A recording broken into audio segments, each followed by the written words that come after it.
Hello and welcome to the Simpsons Index. Just before we get into the show today, I just want to quickly mention our other podcast, Starring Springfield. This is where we are reviewing movies that star the cast of The Simpsons. The premise has given us such an awesome, weird range of films like Wayne's World 2 starring Harry Shearer or Click starring Julie Kavner.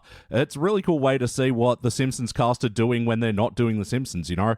And this Monday, we will review one of the weirdest films that we have done. That is 1993 Super Mario Bros. The movie, which stars Dan Castellaneta in an uncredited role. Anyway, so go to your podcast app of choice and search for Starring Springfield. And if you want to tell us what movies we should review, check out our Patreon page. But look, links for all that are in the show notes. But anyway, that's the ads done. Let's get into the show with our awesome guests, Phil and Jimmy Mack, and our review of Bart's Brain.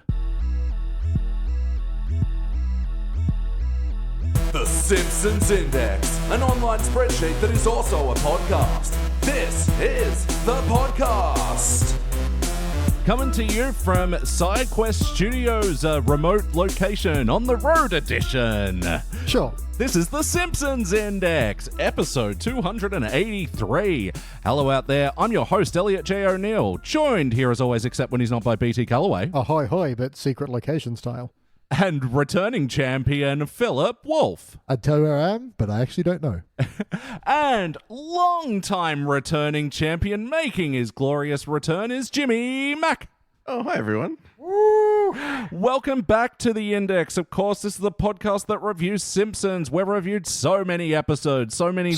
When I announce the podcast number, someone inevitably goes, Jesus. I said that not out loud, but with my mouth. Yes, and over 280 podcast episodes, reviewing over 700 episodes of The Simpsons. Good Lord. We wonder what wild and amazing plots they'll come up with next, and sure as shit didn't see this one coming.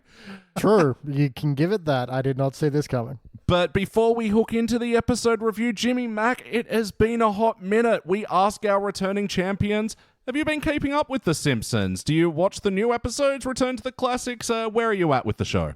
I haven't watched The Simpsons since I last sat down with you. Don't look at me. I'm not your Simpsons. I'm pretty sure I haven't watched an episode since I was on here maybe 5 years ago. So yeah, to give you some indication, not at all. Yeah, I think it might have been before COVID since we last had you on, yeah. So yeah, this was your first foray into the 30s as well. I checked the spreadsheet before that. Yeah, I'm almost everyone's voice is shockingly different to me. Right? Yeah, everyone, every character and new characters. There's no Edna. Apparently she's dead, which was She's Edna. Shocking and Deadna. Sorry. Well played. That was a strange turn, to be honest. Yeah, so, I mean, of course, Bart's teacher is now played by Kerry Washington as Miss Peyton, and Sarah Wiggum has randomly been recast by Megan Mullally. Is that Megan Mullally in the episode? Okay. It sure is. Is she a more regular character now that it's a more famous actress? Not really. Once, twice a season, but it's only been like 3 years or something. Yeah, so more than before, I guess, but not enough to know if they're going to start relying on her more often. No, like Kerry Washington is like making like 4 or 5 appearances a season as Bart's teacher now. But yeah, Sarah, like they had like a focus episode where like her and Marge and someone else like do a heist episode. So she was like a featured player for the first time in that one. But yeah, ever since then, Megan Mullally has like popped up for a Sarah Wiggum line every now and then. Yeah, that's cool. What else was new about this episode? Just noticing how old all of the voice actors sound now is quite striking. Yeah. I was saying before we watched this, Marge's actress Yep. genuinely sounds very aged as a voice, and is in her mid-70s, I think. Yeah. Something like that. Yeah. Yeah, Marge is now sounding like Marge's mother. Is the one that always strikes me these days is Skinner. Yeah. Who just sounds tired. Yeah, like... Been through a lot. But, I mean, we sort of thought about it one time and I was like, I guess in the context of the show, he's maybe late 40s, 50 or something. But yeah, any Harry Shearer character sounds like they're played by an old man. Like, especially we got a reappearance of Herman in this one. And I was like, yeah, is that at all the same voice? I really noticed his, usually much more nasally and up there. And he's not at all the same. Yeah, that sounded like a retread Skinner, like a real, a pretty obvious Skinner. Slightly put it through a different filter. Yeah. Speaking of filter, Phil, hey, have you been watching any Simpsons episodes lately? Well, I give you a B+ segue. for that seamless segue. Very nice. I have been a couple of late nights on season 36 is the current one? Or Yeah. I've seen a couple of the current ones, but nothing that's really stood out in good ways. Yeah, Also, I can't remember anything that I've watched. Well, I brought this one today because this is one that I kind of watched just to chuck something on, and I'm like, why not do a bit of research ahead of time? You know, we're going to watch it on the pod eventually. And this is an episode that, like, I'm glad I watched in a group setting because I just kind of needed to prove that it happened. Yeah. Like very Fever Dream vibes. So let's hook into it. This was season 35, episode 18, Bart's Brain. First released in May of 2024, it was directed by Mike Frank Polcino, written by Dan Weber. In this episode, Bart acquires a brain from Herman's Military Antiques and starts using it as a bunch of pranks, but then when he gets caught out, they decide as punishment he has to take care of a brain. Well, it's the old trope of all the kids get an egg to look after. Sometimes it's a bag of flour, this shows an egg. But then he becomes attached to the brain, and Homer and Marge are worried because he's being known around town as the Brain Boy. Hey guys, what do we think? This was definitely a show, normally I'd say of two halves, but I'd say of like 20% and 80%. At the beginning, the first 20%, I'm like, okay, this is interesting. And then Bart gets a brain. He's like, I'm going to make the best pranks ever. And I'm like, awesome, this sounds cool. I never expected the brain to remain in its jar for the entire show. Yeah. I thought for sure, like they were giving comptroller something or other a tour of the new updated cafeteria, and they're all, and he points out the 3 different types of amazing soup that he's got on offer in the cafeteria. And I'm like, there's definitely going to be a brain sitting in a bowl of soup. And it was just Bart on top of the counter holding the brain in a jar. He just holds up the jar. Yeah, that's his amazing prank. And, like, he's clearly told all the kids about it because they're all, like, snickering and, like, oh, what's the amazing Bart prankster got for us this time? And it's like, ta-da. He's like, behold, a brain in a jar. And then apparently the entire cafeteria throws up. Yeah. But no one after that ever throws up when looking at the brain. Or beforehand. Yeah. Yeah. Don't know.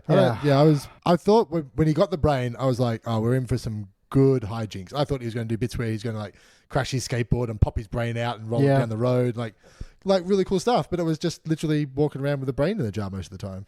Yeah, well, and I think it's down to, like, that really, they got the brain and they didn't know what to do with it. Like, classic TV trope. You put a brain in a jar and then, well, now what? Just like a donkey with a wheelbarrow. Don't think he knows how to use it. Yep. Look, let's start with you, BT. For better or worse, what's a moment that stands out to you from this one?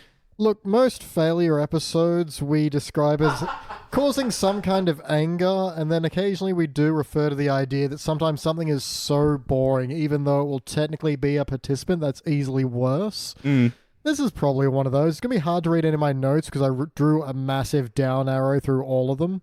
It's true, I can see it from here. But look, I'm gonna go to a positive. We've said before, previous uses of Mrs. Payton, she's not really got anything to do other than be a bit more of a positive, like a really shiny positive person, and that's about it. Whereas in this one, she has the idea of, oh, now that you've pranked people with this brain, you're gonna have to look after it and journal about it and care for it and all these kind of things. And it's kind of that, killing with kindness kind of ideas. So it's like, okay, finally she gets kind of something to do with this one.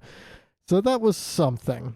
This episode also looks terrible. The character models are weirdly rubbery. It looks like expressions are stretched out. I don't know what the hell is going on, but usually in this era of The Simpsons, we can say, oh, it still looks good. This looks like trash. Yeah, so season 35 now will be, for one reason, at least historically interesting for some of the Simpsons more recent seasons, in that this came out during, all the big writers and directors strikes. But not the animator strikes? You'd think. But yeah, so even though this is only episode 18, this is the final episode of the season. Yeah, normally they produce 20 to 22, but this was 18. I think they were stretched thin on some of these episodes, and you can tell. Yeah. But yeah, the whole Miss Payton thing, is to no end either. And Yeah, again, there's no bit where she comes back and says, "Oh, I've had my creative punishment, but now it's gone too far in the opposite direction," or has no involvement after. And there's even the bit where they're collecting all the kids' eggs after the project, and she's like, "Oh, we're going to take that brain back." It's like, that's not your property. yeah. Bart does own it legally. You can't just take it back and be like, "Oh, it belongs in the science lab now." Yeah, but then it was all just so Bart can have a dig. Oh, you're just jealous because you can't have children, and then the kids all rally around Miss Peyton's like, don't Yeah, that was worry. weird. You've you only know been we're trying for 3 months. I'm like, what the fuck? Yeah, when That was Millhouse weird. is consulting his That was weird. teacher about how hard it is for IVF and babies. I was quite shocked by that. You'll section. get knocked up soon, miss. Don't worry. Just keep fucking. Yeah. Is this relatable? Raw dog fucking. It's been a while since I've been in school, but I don't think I've ever had a conversation like that with a teacher. Ever. Certainly not in 4th grade. Well, I did, but that's why she had to change schools. So, She had to change schools. well, We yeah, were happy to keep you in the same place. that's how pregnancy works, Phil. Pregnancy is not a school. It's a learning experience. Speaking of the one father in the group, how did this story resonate with you? The old trope of kids taking care of an egg or a brain. Is that what having a child's like? It was very similar in my experience with my little brain that I've got running around who's in an animated jar. It's you definitely have to take care of them. Luckily, I'm not forced to journal about it because that would really be the pits. But I can definitely sympathise with him wanting to escape and play video games for an evening. Mm-hmm. And then the horror of when it was switched with a jar of pickled eggs. Damn, after this, you want to play video games? Really, really struck a chord with me when I lost my child for some giant pickles. Well, I mean, I did hear you pop for the line, Bart saying, "Oh, the brain was fun for 5 minutes, but now I want to move on with my life." And then Miss Peyton was like, "That's parenting." Yep, that was quite funny. But what stood out to you from this episode? Look, I thought the first 3 minutes had a lot of potential. Like the moving Grandpa into a smaller room was kind of funny, but I feel like this whole episode had a really sad overtone to it. Like Yep. it was not melancholy, but it was just empty sadness. I don't know. Yeah. It was like watching the Friends without the laugh track. Like it was missing something. Yeah, once again, just production-wise, these new Yeah, Simpsons, dead they're so silent. quiet. Like, there's no Right. Yeah. interstitial music. Like, it's just, between that and the animation, real lack of effort on all parts. Yeah, and I the way thought that might explain it. Similar feeling on that opening. I think a big part of that is when they're saying to Grandpa, "Oh, we've got you a new room. It's smaller and worse." And he's like, "Oh, why would I want to move here?" He's like, "It's cheaper." Part of what made that suck for me as a viewer was like Marge is like, "Yeah, move into the cheaper rooms. We can save money, old man." Yeah. Marge wouldn't be for this. Yeah, it's She'd be weird. very opposed. Yeah, and I mean, there are easier ways to get to Grandpa needs to clean out some of his junk. But anyway, Yeah. here we are. And I thought when Bart found all of Grandpa's World War II stuff, that was kind of cool. And then Grandpa's like, "Oh, finally someone will, take interest in part of my life and my history." And then he instantly goes to the pawn shop. I thought that was pretty on brand. Yeah. I did love the bit where he's like, "Is this worth anything?" And Herman is like, "Most of these medals are for cowardice." Yeah. I did That like was a good that line. was pretty good. Yeah, and then he wanders through. There's a couple of very poor sign gags, like camouflage underwear, that was like drawn in the background. You can clearly see it, but then also signed. And I'm like, that's kind of Yeah. I don't know, I feel like you Wouldn't- see the joke, you don't see the joke. It's not a good enough joke to be like, make sure you see this. But Yeah. wouldn't that have been funnier if they were just, empty clothes hangers with camouflage underwear written on it? Potentially. Yeah. Potentially. Yeah, and then when he got the brain, I thought we were going to be in for a rollicky good time of hijinks and highfalutin laughs, but it was a sad, morose time of practical parenting and Bart being a bit weird. Yeah, because the majority of the pranks take place in this, like, just recut of the Simpsons intro, but Yeah. Bart has the brain now. And Yeah. the theme song is metal. Yeah, I kind of like Yeah, that. it's but nice to hear double kicks in a Simpsons episode, but Exactly like, what I was thinking. Double kicks. But yeah, I thought the intro was good, but then I was like, maybe I'm just vibing with the music. yeah. It was okay. Like we have seen them redo that intro before in something else, and I hated it, and I quite like this one. So I assume that's a good. I'm going to say that's a good move. Oh, okay. Well, I mean, yeah, it was just, I don't know, to me, kind of like some of the least inspirational options for how do you commit pranks with a brain. And Yeah, because yeah. he was just like, instead of the inanimate carving rod going down Homer's back of Homer's shirt, it was the brain. It's like, that's no different. yeah. And that being a brain doesn't really change anything. And No. I can't figure out why they always left it in the jar, because it would be better and funnier and grosser if it wasn't in the jar. And I guess maybe people would be like, oh, a brain would fall apart really quickly. But it's still a cartoon. You can just have a cartoon brain bouncing around, impervious to damage. Yeah, but then also, it getting damaged and it getting grosser and like it can be a plot point. Again, why have the brain if you don't know how to use it? Much like Bart's brain. Deep. How about you, Jimmy? What stands out to you from this episode for better or worse? Oh, probably worse. Not much more to add than what's been said. I thought it was weird that when Bart is shown World War II gear for his grandpa, he forgets the whole flying hellfish episode. Yeah. He ran around with him It was 30 years ago. Indeed, that's a good point.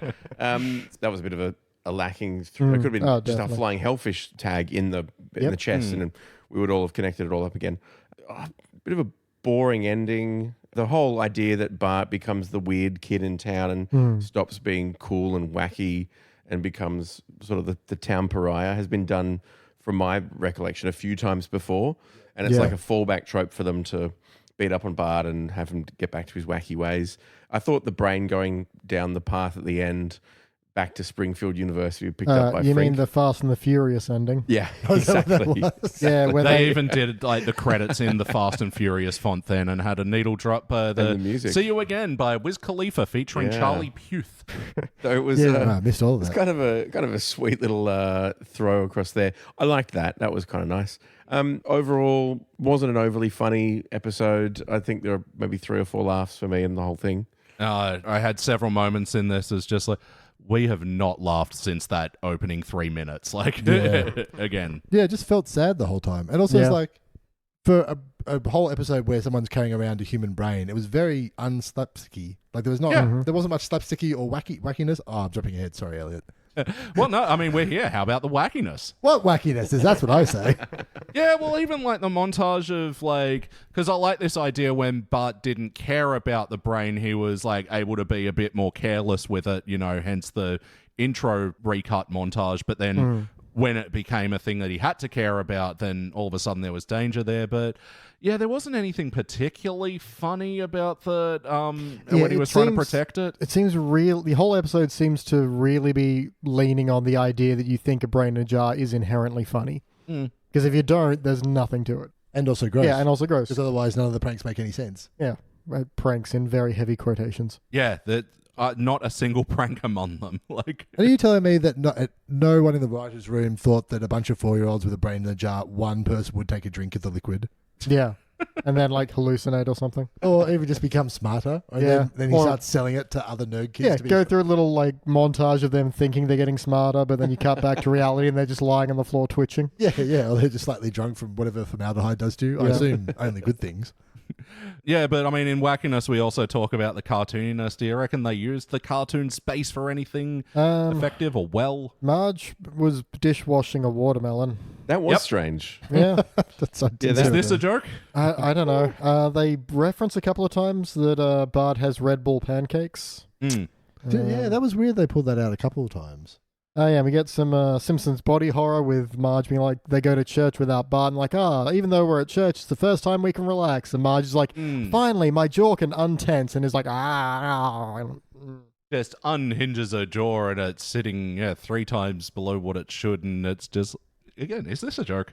I do like to say this must be the first public shout-out to Yahoo Serious in the last 25 years. Well, I'd actually say 35, surely. In Bart versus Australia, they're going through the slides of the brief Australia fad that America had, and Vegemite Subway and the Jack the Energizer guy. What was he, that football player? Whatever. And then, there's a outside of a cinema that says Yahoo Serious Film Festival, and then Lisa goes, I know those words, but that sign makes no sense. So, Yahoo Serious is getting more mentions in The Simpsons than he is in general pop culture. Yep, I'd say we've said it more times. Hopefully it's not like Beetlejuice. Just shows up here. Hello, have you got work? I heard my name mentioned several times. Well, on the other pillar of the Simpsons index, we like to investigate the cartoony moments, but also the emotions. How was the heart in this episode? Did you feel the heart for the brain and the Bart? First of all, I like your rhyming scheme. Thank you. I didn't understand why Bart would at any point have cared about the brain. Yeah. It was just taken as it did happen and you were supposed to go with it. But it didn't make any sense. It literally, because he's over at Milhouse's place getting away from it for a while. And then he's like, that Mortal Kombat fatality, that's like my brain. Oh, this boiled cabbage you made made me think really about my little guy at home. And it's like he's already infatuated with it when there's been no reason. Like, there's nothing about it that makes... If it was kids thought he was cooler because he had the thing and he got some, like, attention for that, and then from that he started to be like, no, that's my friend. We pranked him. God, it's just such a... All this is so weak. Well, it's just missed opportunities. You're talking about, like, the Mortal Kombat thing. Was there a, like, parody or a joke or anything in that? Like, I didn't... It was like some every feudal time Japan guy versus like a Bruce Lee type, and now every time any kind of joke around the brain flopped, I just have to imagine a writer sitting there going, "A brain in a jar, guys! It writes itself." Would it surprise you that Dan Weber is a former Family Guy writer? No, it would not. Do we think he's the type of guy that has brains in jars at home? Definitely. Just like points at them, like it's funny. Look, it's the directors and writers strike. Let's just let Dan do his fucking brain story already, you know. Finally, Been in my office 6 times this week. your time to shine, buddy. But then, yeah, that scene ends with Milhouse going, "Oh boy, more roasty collie for me," and the scene ends with him eating. Like, this amused me because there was this old podcast called The Grub where it was like 3 Australian comedians like would do improvised sketches, and one of them was pitching a character that his whole vibe was that he really liked roasted cauliflower, but the joke was that there was no joke to it. He was just like really passionate about roasted cauliflower, and to me it was like, this is either a joke for me and about 4 other Australians that listen to this podcast, or a really fucking... Or not a joke. Yeah, not a joke at all. Dan like, Weber's sitting there scene. like, I write episodes for about 6 people who are just going to love the shit out of them. That makes sense. Roasted cauliflower, Yahoo Serious. I think we've cracked this one. Yeah. Yep.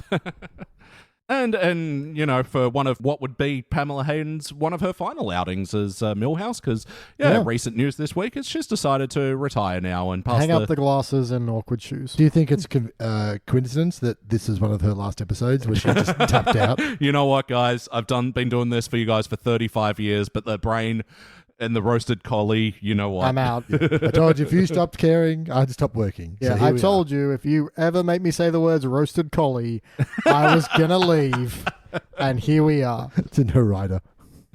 Yeah, they try to push the heart with Bart in that moment that he's coming around and now he's formed the attachment with the brain and doesn't want to see it hurt. But the fact that the brain was never threatened at any point, doesn't help sell this. The very core of this, I don't mind the plot line that Bart's new thing is kind of making him, the weird kid in town. And instead of just being, the prankster that he's normally known as, he's actually getting more of an uncomfortable reputation as being that awkward kid you don't want to invite to your kid's birthday party. That's fine, but how this goes about it is just so lacks cohesion or logic or anything else. It's just... Yeah, that whole exposition scene where Homer overhears everyone talking about how freaky Bart is. It was fucking boring because they made the same point 5 times. Yeah. And also it could have been... We could have just seen Bart not getting invited to someone's birthday party because he's a weird kid who has to carry a brain around all the time. Like, it didn't need to be town gossip. Well, I'll give it this, that it was tying into a theme that was set up with the rest of the episode, is that Homer likes cereal. Yeah. They were just really proud of that Count Cavity joke for the Count Chocula instead. And a bunch of nerds on a rope in cereal form or whatever that... I couldn't read the whole title at once, but it was something about crunchy nerds on a rope. I find it hard to take as a joke when America literally has a cereal that's cookies. Like, yeah, yeah, not a joke if it's literally currently available in stores. Yeah, I'm like, I see nerds on a rope cereal. I'm like, yeah, probably. Yeah. Yeah. It's not a big step. We're making shoelaces out of candy now. It's like, yeah, sure, fine, whatever. But ultimately, did it feel like an episode of The Simpsons? These are characters we know and love. Is this the show we know and love? No. Yeah, I'd have to say no as well. I'm trying to think, since your point, James, about why he loved the brain. And I was like, if he didn't have the brain and got given an egg and got given that same assignment, would he have given 2 shits about caring about the egg? No, but suddenly he's got to take care of it because of his punishment as the biggest prank of all time. Now he's really taking it seriously. Yeah, it was just incongruent for Bart to, 1, care that he was given homework and then do it, and 2, not use the brain for pranking. And 3, the easy writing there surely was the brain helps him out of a few pickles. Yeah. Not to joke on the formaldehyde. And therefore he starts to feel attached to it because it's gotten him out of a few scrapes. He didn't do anything. There was no reason for him to care about the brain. He's even got these statements like, Buddy, he names the brain Buddy, FYI. And then he's like, Buddy's like me. He's a pranking dude. It's like, is he? Sorry. The quote was right at the end, the rude, crude, crazy dude with the right kind of attitude. I believe it was Funky Fresh attitude. Oh, sorry. Funky Fresh Dude. Funky Fresh Dude. Let's remember current street slang for the kids. Yeah. Remember the Fresh Prince. I can honestly say that didn't feel like a Simpsons episode. The characters didn't behave like I thought they used to. They didn't sound much like they used to me. And the whole brain in a jar thing, we've talked uphill, down dale, just wasn't funny in any respect. It just wasn't at any point did I laugh. The funniest thing they did with the brain being maybe damaged was it rolling up and down the aisle of a bus as it went over a hill. It's the least imaginative thing you can do with a jar with a brain in it. Yeah, at least put googly eyes on the fucker.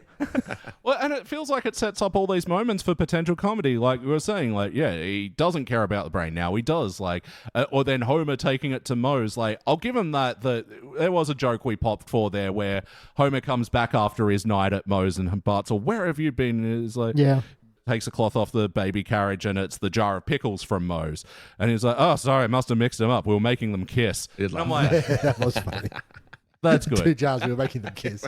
Fair enough. That was very Homer. But then, Bart goes to Moe's to get the brain, and Moe put the brain in the alley, and you're like, "Ooh, okay, here's the thing that gets Bart's attachment going for the brain," and he just very easily takes it away from the bullies. So I'm going to say they don't feel like the bullies either, as if they'd give it up that easy. Yeah. I mean, they weren't about to put a firecracker in it and explode it, but then they're just like, okay. Oh, yeah, that was almost a literal Chekhov's gun in the sense that one of them has the firecracker in his hand, is about to put it in the jar. Then Bart makes his whole speech. He's still holding the firecracker. I'm like, there's going to be a joke. It's going to go off in his... And it never did. No, it never went off. Son of a bitch, I remember. Well, he puts it out with his fingers. Yeah, that's Chekhov's gun. If you put a gun in at the start of the show, you've got to make sure it's unloaded by the end of it. And pop the one in the chamber too. There we go. Someone left this gun behind. I better put the safety on and put it away.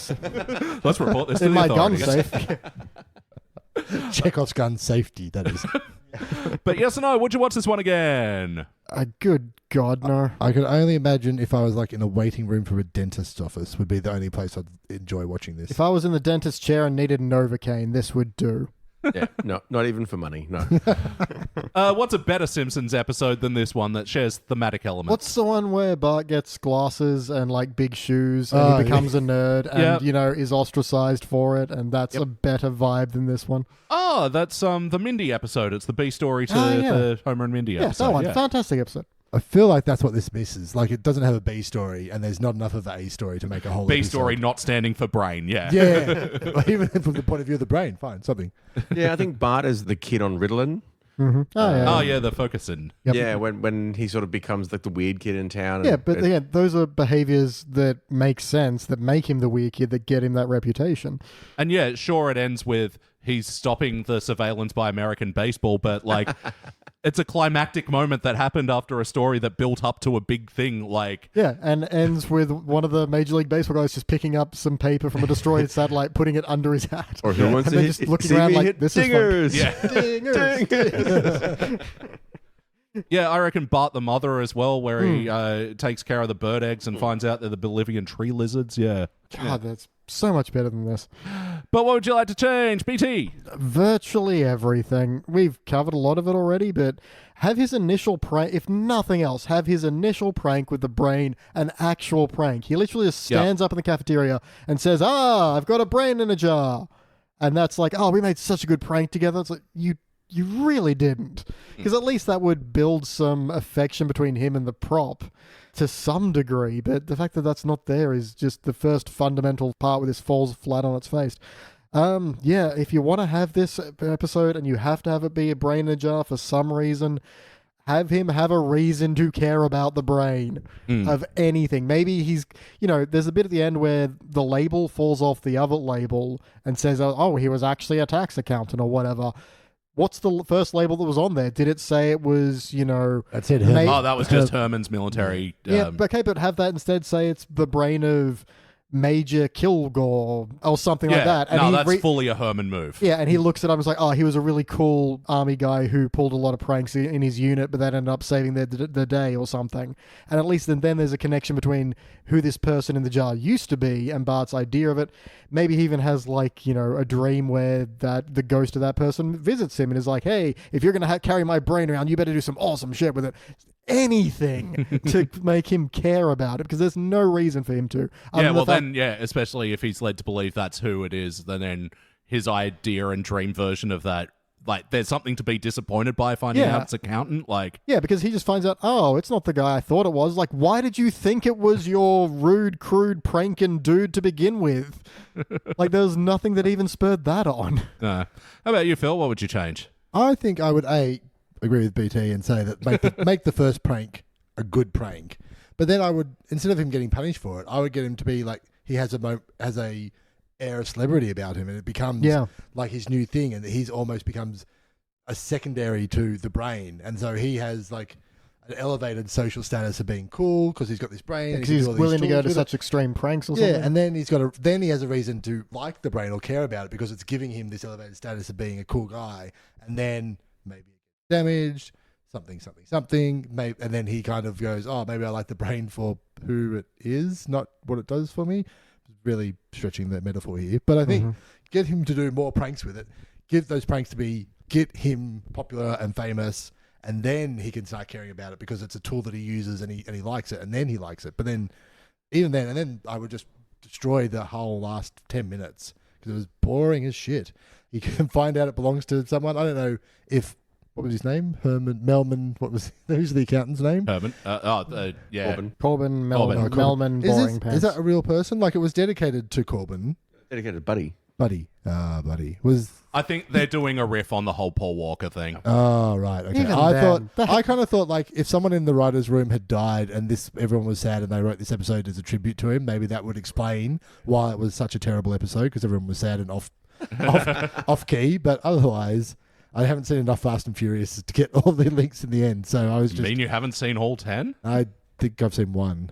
Actually, previous guest of the podcast made a very funny revelation to me last night.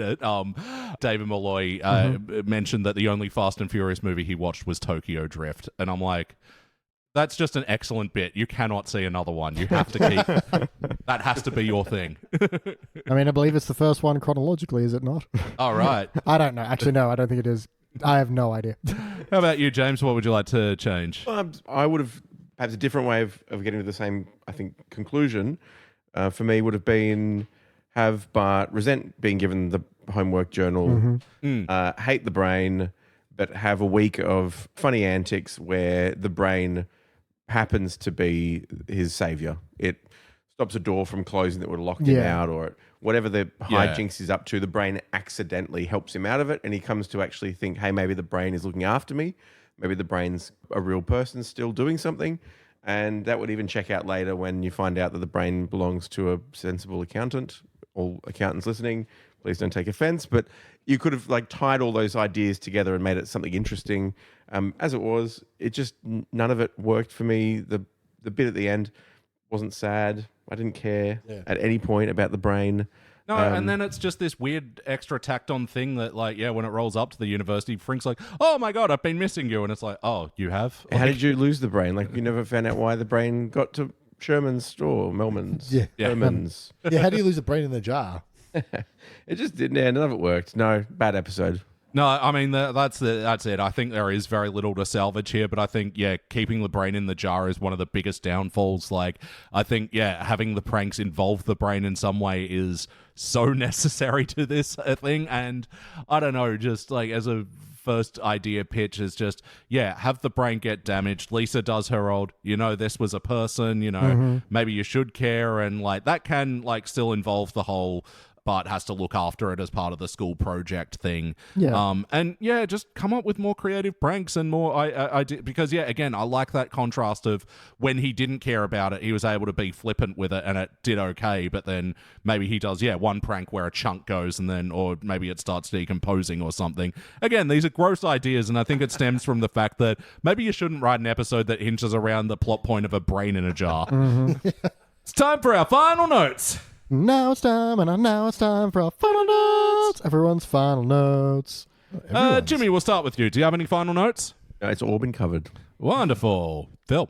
The cleanup crew after the mass vomitorium in the cafeteria was called Hurley Gates Vomit Cleanup Crew. Oh, yeah.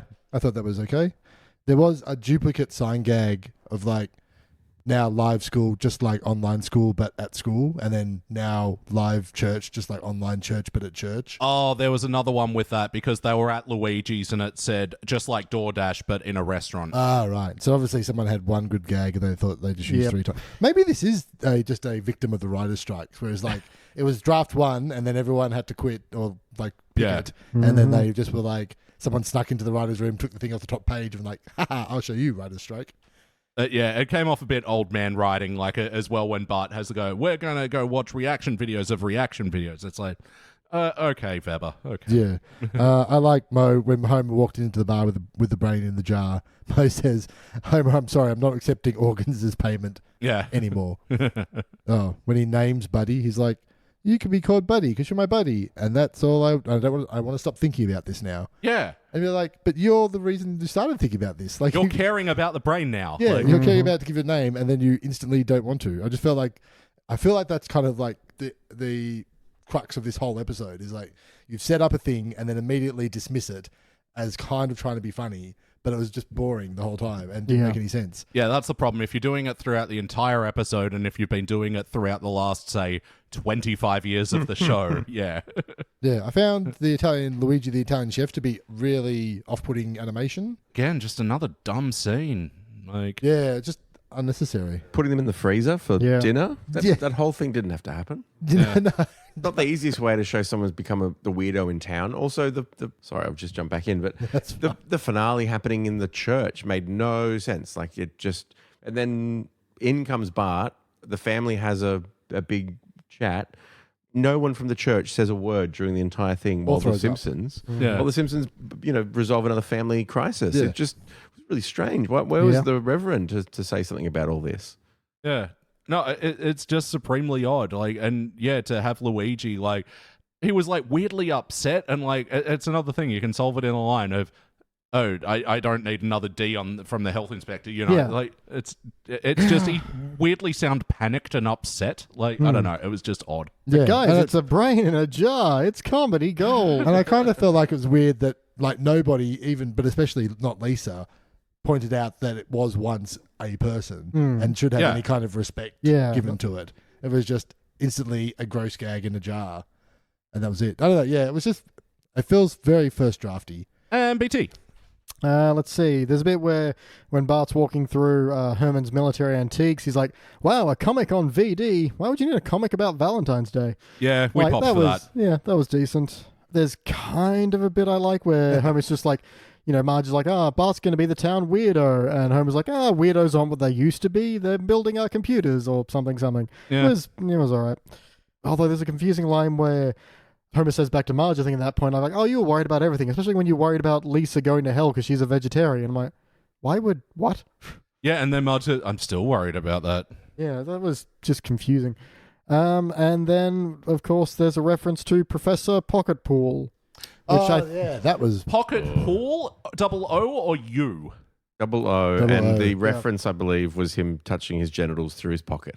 Yep. Right. And through making his gown. Self-pleased noise. Yeah. That was gross and awkward. That's a very Family Guy moment, I feel like. Yeah, that's a good point. Yeah. Because it was... Cutaway joke that didn't really work. Yeah, and a bit gross for The Simpsons. Yeah. I don't know. It was disquieting. Like, and I think like that set up the rule of threes there because they said crazy cat lady and comic book guy, and then just to do something like pretty mundane or whatever, or another character that similarly has sea captain, blue-haired lawyer, like there's plenty of unnamed characters that are only known for their one thing, and it's right to another one of those. Why not? We also learn in this episode that Mel's bone through his hair is a kangaroo femur. Hey, another Australian reference in this episode. We're doing well. We're doing well. Yeah, I only had a couple more notes. After the big vomiting, you'd assume that's what happened. They pointed, and you broke Willie, and then he's just mowing naked. And on the back of Duchess. Yeah, I don't know. I felt like It's cartoon. You can show people throwing up, surely. Yeah. Surely they have before. And my other one was, Homer being delighted about wifeless shopping. Was initially I'm like, ooh, here's some good Homer gags, and it's like, oh, he's just piling cereal into his cart. Yeah. Homer the cereal lover. And then listening to gossip. Yeah. Like, I don't know. It was so exposition and for so long. Like you could hear it once and be fine, but we don't need to hear it 3 separate times. Yeah. Oh, and there's a post-credits as well where Marge is like, we're just going to take you to some therapy. And then in a group session, everyone looks so wacky. And it's like, oh, let's just get some ice cream. And that's your final joke of the episode. I honestly thought that was the start of a new episode. Me too. Yeah, I was like, it has nothing to do with anything. Let's rank this thing. On the Simpsons Index, we rank using a 6-point scale, which starts down the bottom at failure. Maybe if the episode was just... You give it a participant. But for the positive rankings, you got okay bronze, good silver, excellent gold, and for the best of the very best, you give cubic zirconia. I'm going to go first. Let me show you how it's done. Yeah, it's getting a participant from me. It's like, I think the first 3 minutes is really holding it up because that was because like I said at the start, I wanted to bring this episode to you guys to kind of confirm that I did watch this and it did happen. And so as I'm watching this first 3 minutes and there's a couple of good gags, I'm like, oh shit! It's like, did I imagine a bad episode when there was actually a decent one? No, I didn't. But no, that's just enough to kick it out of the failure ranking for me. BT. I mean, I started with a failure and I haven't budged. I'm still firm. This is so boring. It doesn't deserve anything but the worst.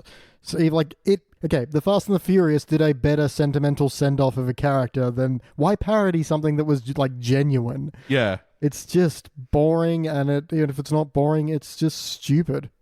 So, fuck this episode. All right, Phil. Can I just ask, in the Fast and the Furious, did they just roll a car with a dead body down into a No, so it was after the actor Paul Walker had died in real life. They had basically 2 cars, one with Vin Diesel and one with, a CG Paul Walker in it, and they kind of just diverged at a crossroads. And it was actually surprisingly... somber and low-key and kept very respectful. Right, for, gotcha. the Fast and the Furious to be respectful was surprising. I think actually it was driven by his brother. Paul's brother got to drive the final car in the final shot. It's very similar, so they used him as a physical stand-in. Yeah, and they CGI'd the face on. But it was a thing. Okay. Yeah, so a nice way to farewell one of your actors, and then it does not need to be parodied. I would normally... reserve failure for something that makes me angry. Is there like a sad failure? Like a tear-faced failure? Sure. Or maybe participant. I mean, this was a terrible episode that wasn't entertaining or funny. Oh yeah, the other evidence I'm going to use is, despite having 4 people, we're coming in well under an hour for this one. Yeah, because there's so little to cling to. I have the least notes of I started spacing my notes out because I'm like, I don't need to cramp up as much as I usually do. So I'm going to go failure. Thank you. All right, but with a little tear tattoo, a little sad face. I will put that in my notes. Thank you. Jimmy, finish it off, please. Going failure. Yep, that's a big old fat fail. Oh, I can't leave it like that. Yeah, I'm failing it too. Unanimous failure. We are giving this episode the index finger. It'll be the only unanimous failure from 35 so far. We've only reviewed about 10 episodes. Mm-hmm. And our lowest ranked episode of that season so far. What is the episode that comes before this episode? Because for some reason I'd seen the first minute, but maybe... Oh, so this was watching Simpsons late at night. Quite possibly. I don't want to divulge all my secret viewing habits. We haven't reviewed it yet. It's called The Tipping Point. In this episode, Homer's attitude towards tipping gets him in trouble when he accidentally gives a large gratuity that he cannot afford but is praised for it. Kyle Gordon, Chrissy Poland, and Audrey Trillinger guest starred. No, I haven't seen that one either. No. All right. Maybe, I don't know.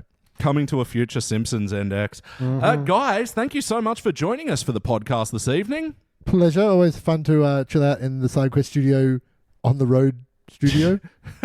The off-site location. Wordy. The SideQuest side studio. 2 hours north of the usual SideQuest studio. SideQuest sightings. Have you guys had anything to plug? I've got my other podcast, Big Questions from Small Minds, roaring back for a successful season 2 in the TBC future. So if you like science, if you've got You've got kids that are brimming with questions and want to know things and can ask those questions to actual professors from actual universities. Tune in to smallminds.au, where you can listen to us talk about black holes, rockets, spaceships, geology, volcanoes, immune systems, and all that type of stuff. It's amazing, and there are quite a lot of fart jokes. BT, what are we up to? Well, people can head to patreon.com/sidequeststudios, where they can unlock, for a simple subscription, they can unlock over 200 exclusive podcasts. We're up to that many. We've nearly caught up to the index, which is wild. And you can get shows like Story of the Chalk. This is where Elliot, Danny, and I sit around and kind of riff ideas for, when you get a chalkboard gag at the beginning of The Simpsons, there's like an implied episode that must have led to that chalkboard gag. So we kind of try to speculate what happened. So if you want to watch a Bart episode that, might actually be a good theory, then there's an episode for you. Yeah, absolutely. And I would have put in a pre-roll at the start of this podcast as well, but we're also got another podcast starring Springfield. Search it on all the podcast apps and on YouTube if you like a little JPEG with your podcast. We don't do videos, but we do JPEGs. A little JPEG to keep you company. Yeah. We're just calming it down a little. That'll be my rapper name, Little JPEG. JPEG or JPG? I mean, damn, I hadn't thought this far ahead. JPEG, I think. JPG would be your nickname, like the shortened version. Nice. And starring Springfield. That was one that started on the Patreon as well. So if you sign up to the Patreon, you can get the back catalogue of that, or you can subscribe to the free feed. Yep. Just search starring Springfield. We've reviewed such classics as Maximum Overdrive, starring Yardley Smith. Did I set up the premise? I would have done that in the pre-roll anyway. We're reviewing movies that star the Simpsons cast. And we were talking about it earlier. Phil made us watch the Super Mario Brothers movie, which from 1993, I must specify, not the recent one. Not the good one. That has Dan Castellaneta doing the intro narration and nothing else. What's another good one we reviewed? Oh, we've done This Is Spinal Tap. Yes. Freaking awesome movie. Yeah, if you want to see Harry Shearer doing an enthusiastic performance. Yeah. We also did Quiz Show, which is one I'd never heard of before. That's the thing. We get a huge, wide variety of movies, and some I've never heard of them, but which are really good, like Quiz Show. And some which are really bad, but fascinating to watch, like Rhapsody Street Kids Believe in Santa. Good God. Yep. Watch it. It's awful. Yep. It's free on YouTube. It takes 40 minutes of your time. Who's in it? Nancy Cartwright. And she was like attached as a producer because like it's Rhapsody Street Kids. Yeah, it's Rhapsody Street Kids, Believe in Santa. So this was like going to be the first in a franchise, but it's just this hideous, like, I think it's from the year 2000s CGI movie that just looks awful. It's recorded badly. Like there's plenty of plosives, just bad recording techniques. Like that's pretty dope, actually. It's real bad. It's pretty dope. I'd watch the hell out of that. I mean, you say that now. Anyway, so go check that out. Starring Springfield on the free feed, patreon.com/sidequeststudios to support us in everything we do. Yep. And we really appreciate it. We are an independent ad-free podcast, and that helps us maintain that. But anyway, thanks guys for joining us at this secret remote location. And that's Simpsons Index. Thank you, Jimmy. Thanks, guys. Bye. Thank you, Phil. Uru, fuckers. Thank you, BT. Oh, crap. I certainly shouldn't have said it was secret. And I'm Elliot Jay O'Neill. That's all the mustard in the secret location. Now, keys. Thank you for listening to the Simpsons Index podcast, which is also an online spreadsheet available at thesimpsonsindex.com. You can also check out our other shows, like Pulp Fury Radio, our scripted fiction podcast, which tells all original stories across a range of pulp genres, and Thrones of Game, where we review Game of Thrones in reverse order. Links to those podcasts and more will be available in the show notes. Now, there's no bonus scenes for this episode, so we'll catch you next week.